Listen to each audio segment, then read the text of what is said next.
Sairam, as a sequel to the story of our attachment to Swami, this is how it started. You see here the photo of my grandparents, as I narrated this last time.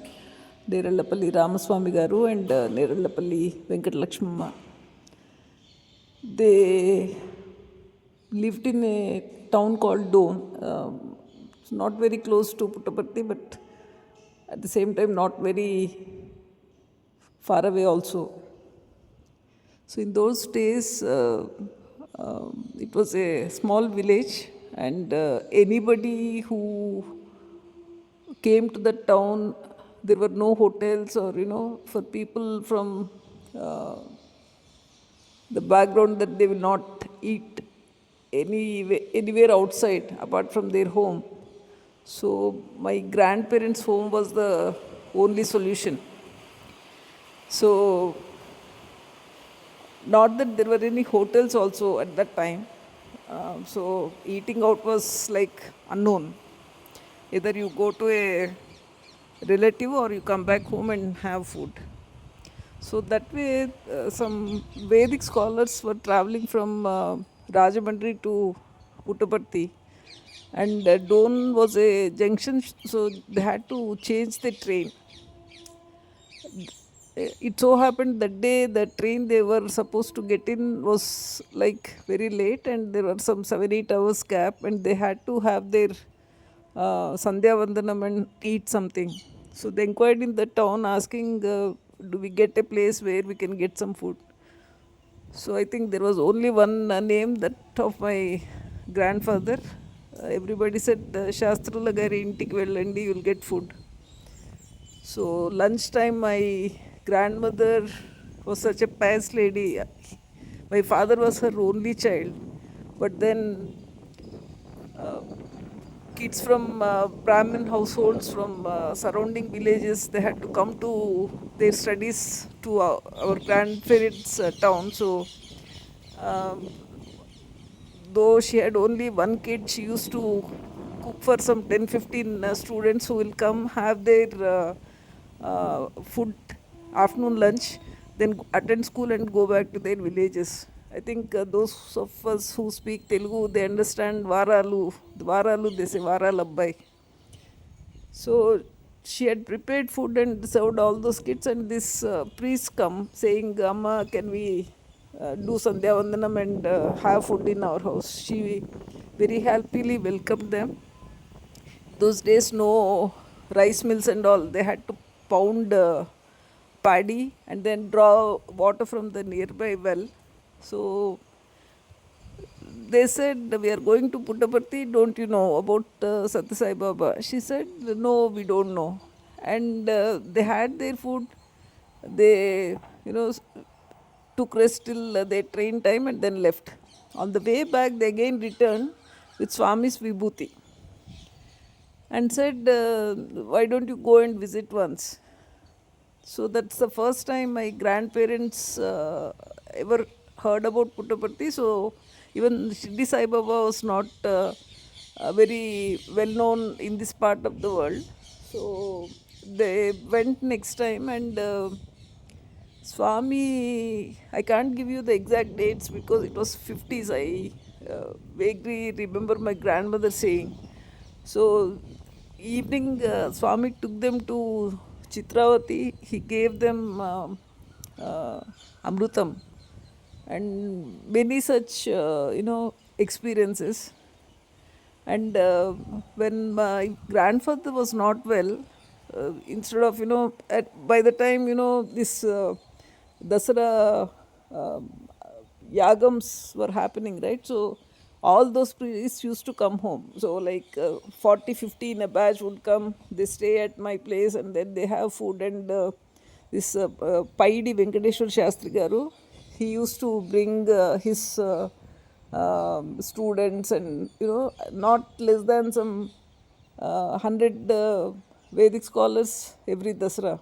That we really used to look forward for the time. They will come, and while leaving, to Puttaparthi, they will sit and chant Panasare Ganam, and then bless my grandparents and my parents, and they would leave. Again, while coming back, they will come with Swami's prasadam. That's how it used to be. So that's how my grandparents used to go regularly, and they used to stay in the veranda of Kamavdani Garu. In one of those trips, when these Vedic scholars performed that yagnam and then were returning, he accompanied them. Kamavdani Garu came to our place, and when he saw my house, and then this my grandparents had a very beautiful farm, and cattle, 100 cows, and and one thing Kamavdani Garu seems to have said is, Amma ఇంత సంపన్నురాలవని తెలీదు, ఏమీ లేని దాని మాదిరి వచ్చి మా ఇంట్లో వరండాలో ఉండేదానివి అని. I mean, in the sense, for those who don't speak Telugu, Amma, I didn't know you are such from a affluent background. Like a commoner, you used to come and take shelter in my veranda. So, and next time my parents went for Swami's blessings. So Swami blessed them and said, "You'll have 3 children. Eldest one will study in my institution, and then followed by a boy and a girl, and that's how I was named Prashanti." So, lot of experiences. But then, to continue with my grandparents' story, my grandfather was not well for some time, so he was getting treated in Hyderabad. So, my father, being a doctor, he wanted him to get the best of medical help. But my grandfather was an old timer, and he wanted to come home. So one day, my grandmother went to Puttaparthi and prayed to Swami and then come back. After she came back, my grandfather said, "I want to go home." So she said, "But our son is asking you to stay here." So he said, "No." Swami came to me. He said, "You have weekdays of karma left. Do you want to bear with that karma for 1 week, and then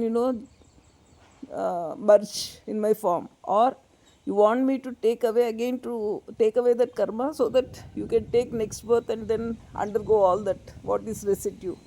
So my grandfather, without a second thought, said, "Swami, I will go through my karma session now. You are with me.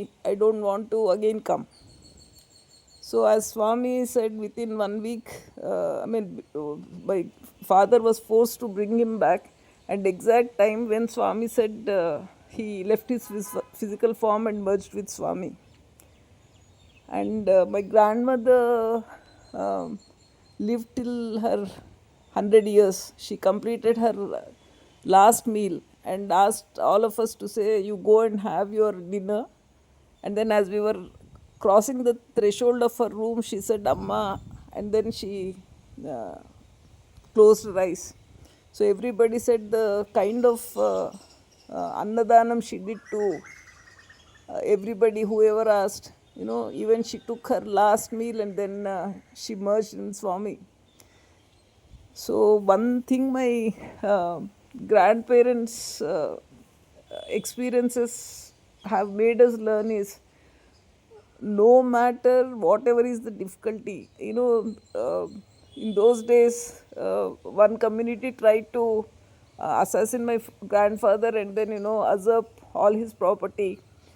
Another person, he tried to conspire with the Britishers and, demolish all the farmlands which my grandfather very painstakingly nurtured. So, whatever is the odd, they said Swami is there. My grandmother's statement, which used to keep anything we go and say, "This is what is happening, we are worried." So she will say, "Bhagavantudu unnadu Naina." So that is like, Swami is there. That's the thing, even the thickest of pain anybody can go through. That's the word she used to say, Bhagavantudunnadu Naina. So um, so I think enough for today. Next time, how Swami saved us from a very major accident, I'll share with you. Thank you so much, Sai Ram.